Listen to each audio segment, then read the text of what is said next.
Right guys, there we go. So the two fuselage sides have been drying overnight. I'm going to give you a couple of little tips before we crack on. I know I've mentioned this before, but be very careful taking these pins out. So just try and brace the fuselage sides just in case you accidentally have glued the pin to the framework. So it's important just to go around and just remove all the pins like so. Okay, so I've got all the pins out. Don't be tempted to lift it from one end.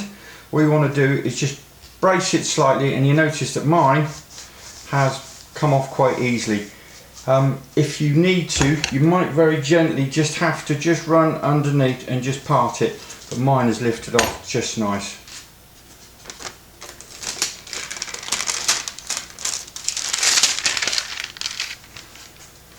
So we've got two fuselage sides. They need a little bit of dressing. The one that the original one, leave on.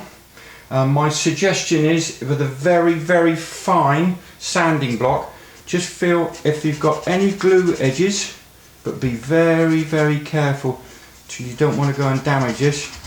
So just have a feel round the fuselage sides just to make sure that you've got no little high spots.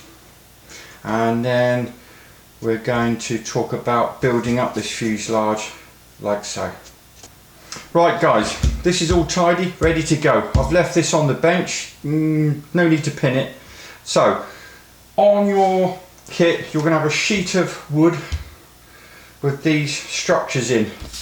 These are known as fuselage formers. So what I've done is I've actually numbered all of mine.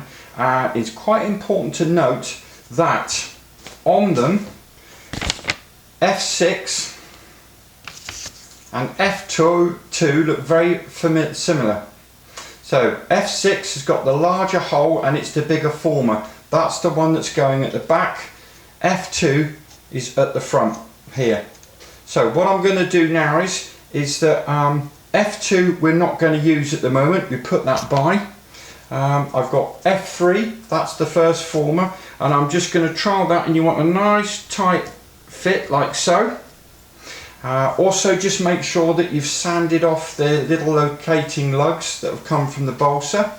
Now I'm going to start with F3. What we're going to do is you need to trial all of them first to make sure that they're all a nice comfortable fit, and I've numbered all of mine. So remember, you've got two in the middle. One is F4. F4 you notice has this little slope to it. That's for the wing to sit on. So that sits on the top. That's F4 is on the top, and then F5 sits at the bottom. Okay, so now what we're going to do is we're going to glue all of those, and in gluing all of those what we need to do is just use a set square, because what you want is you need for these to be absolutely square. So I'm going to start at F3, I'm going to glue that, hold that in position like so, glue it in place, and then make sure they're square.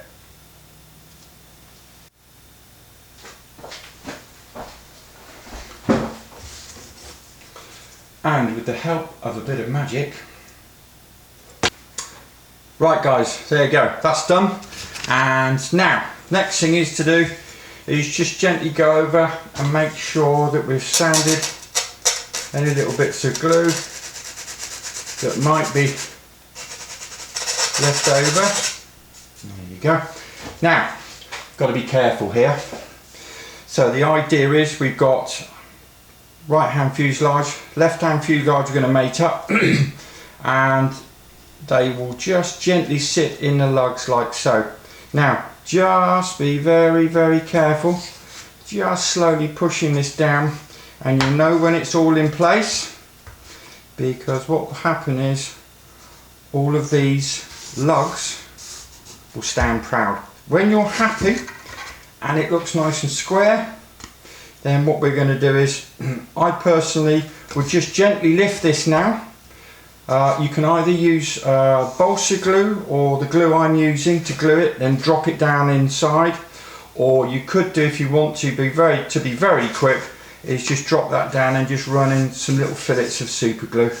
But just remember lifting it off to actually apply the glue. See how I'm supporting the bottom of the fuselage, and I'm just gently lifting it like so, because it'd be very, very easy just to lift it off quickly and possibly rip the formers off. So we're going to glue that on and then crack on.